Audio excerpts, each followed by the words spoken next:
Imagine living next door to this. Imagine raising children next door to this. When you throw something away, where does it go?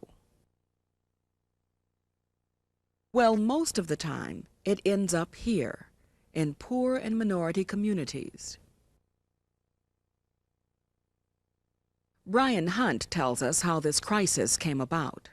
Well, we have recognized from the outset, as anybody who has two eyes that can see, that these toxic waste facilities are being targeted on low-income and more minority communities. I think that's happening for three reasons, basically. First off, that they're perceived as powerless communities, which can be exploited easily.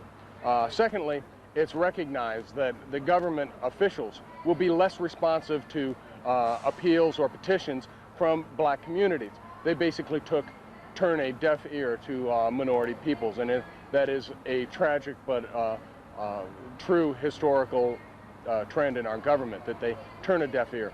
But finally, because the companies that have been focusing and targeting these communities are extending the policies that they have used in the United States and targeting the South as a third nation or as a third world part of the country, and exporting our problems abroad, always looking for a disadvantaged community, somebody to exploit.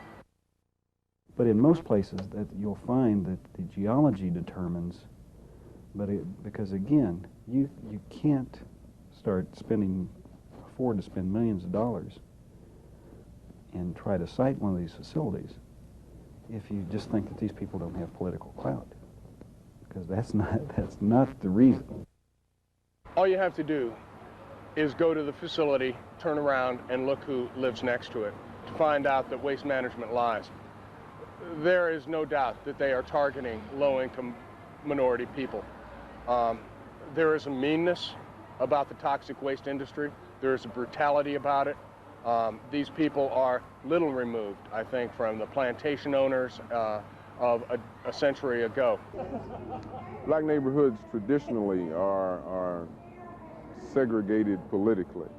They're traditionally weak politically, and it makes it very difficult for them to have a very strong voice in government about anything. So when you can cite a landfill or an incinerator as fast as we can today, it's sort of hard for a community which is lax politically to pull itself together to fight it. It's difficult. It's this way across the country, and it's not only blacks who suffer. Hispanics, Indians, Asians, and poor whites also fall prey to this nation's hazardous waste policies. Living near a waste facility can cause injury, emotionally, economically, and physically. Alan Melvin of Terrace, Louisiana, was injured in a local Louisiana grain plant where conditions were less than safe. Well, it pollutes the air to a certain extent. It pollutes the air to a certain extent. One time I can remember before I got out of school, they had, I think it was a chlorine cloud that escaped, and it was coming towards the neighborhood I was staying in, Terrace, Louisiana. And it was a trip because the cops would come in and stuff like that, and we didn't know anything until the stuff was almost in our backyard. So we had to really hurry up and get out of there real fast and stuff like that. The air surrounding Star Terrace is pretty much polluted. You could breathe on certain days, but other days it wouldn't be wise to go outside, especially if your skin is affected by things, because you never know what's in the air. At night, the only words I've used to describe it is the beauty of evil. The discharges into the night are incredible. The flares that actually lights up people's homes.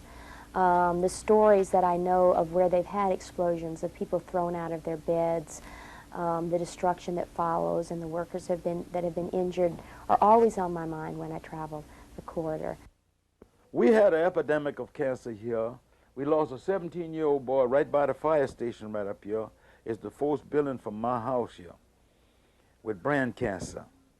We lost a 23-year-old boy, man rather, not too far down. He just had gotten married and started a family, Mr. Anderson's son. His body was just riddled with cancer.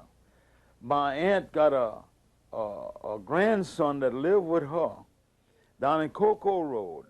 That's the subdivision I was telling you about. Is only 4/10 of a mile from the first injection well. They're all drinking from the ground. That boy had knots all over his body. He'd been cut everywhere on his body, and the doctor keeps saying it's only a matter of time. But the chemical industry will say, our lifestyle, we eat too much pepper, we drink too much. And they even, I wouldn't say in front of this lady what they said in the newspaper and on the TV about us, you know. And, but anyway, they dig up anything they want to because they have the money to do it. An Indian proverb states, "We do not own the land. We borrow it from our children." It is up to us, this generation, to clean the water, land, and air, to ensure a place for our children to have a land to borrow from their children. There are many ways to solve our environmental nightmare. Most importantly, we must organize and we must vote. Right away, the first thing people need to do is simply get together and decide that it's a problem in their community. Once that's taken, there are all kinds of support organizations that can do anything to help. Ours, Greenpeace, Acorn, there are lots of organizations that can help them develop their community in terms of meetings and in terms of fundraising, in terms of getting together and being down here doing things like this. It just takes showing a presence and having a serious commitment. And I've been all in Europe, I've been all in the Asiatic Pacific, and I've never seen people as poor as we are have the chance to vote. But now, that's why the big shot keep a wedge between us. If we ever merge this untapped force of votes, we'll name our people. But we are very blessed. We are very rich in our natural resources. But I think we need to think about it, and I think the folks in other states need to think about the burden that they put on the folks that live down here when they buy products. We need to make our money talk. When you go to the store, you need to make an educated decision. I never underestimate the power of a housewife and her buying power when she goes to the store. We really help women work and think about what they're buying on very basic things. You know, you're buying something that's in plastic, you know, buy something in glass, buy something that's in paper. You bring your own net bag or bring a paper bag. You know, make small changes towards on big issues. It can really make a difference. We think it can. The bottom line is we can recycle up to 85% of what we're using in our homes, 90% of what we're using in our businesses. That's an excellent starting point for figuring out what to do with the rest. But we can't start unless the government's behind us. If the government doesn't decide to make some changes, we're going to continue to fight because, you know, this is our battle. Young people, I want you to take those ABCs with you everywhere you go because with those ABCs, you can be anything that you want to be. I want you to understand that it's your turn to question and to examine, to dispute and to dare, to watch and to worry, to shift and to alter, to redirect and rearrange, to transform and to inform, to vary and to change. And I want you to take that A and accept the challenge. And with that B, I want you to be your best. And with the C, you combine your words with action. And with the D, I want you to dedicate your life to your dream. And with that E, I want you to expect some hard times. With that F, I want you to have faith and fight them all off, because with the G, you got to get God on your side. And with the H, you haven't made up mind to take that I and inspire somebody else. And with the J, I want you to join Jesus on your journey. And with the K, I want you to keep on keeping on. And with the L, I want you to let your light shine every day. And with the M, make every day count. And with the N, never say I can't. And with the O, overcome all your obstacles. And with the P, put your best foot forward. And with the Q, quit quitting. And with the R, run the race with patience. And with the S, you stand strong. And with the T, you trust in the Lord. And with the U, you use your talents. And with the V, value your time. With the W, you work until your work is done. And with the X, you x-ray your own lifestyle. And with the Y, you yearn to achieve all the goals you see. And with the Z, I want you to zealously strive to make this environment clean and free. Thank you very much, and may God bless you.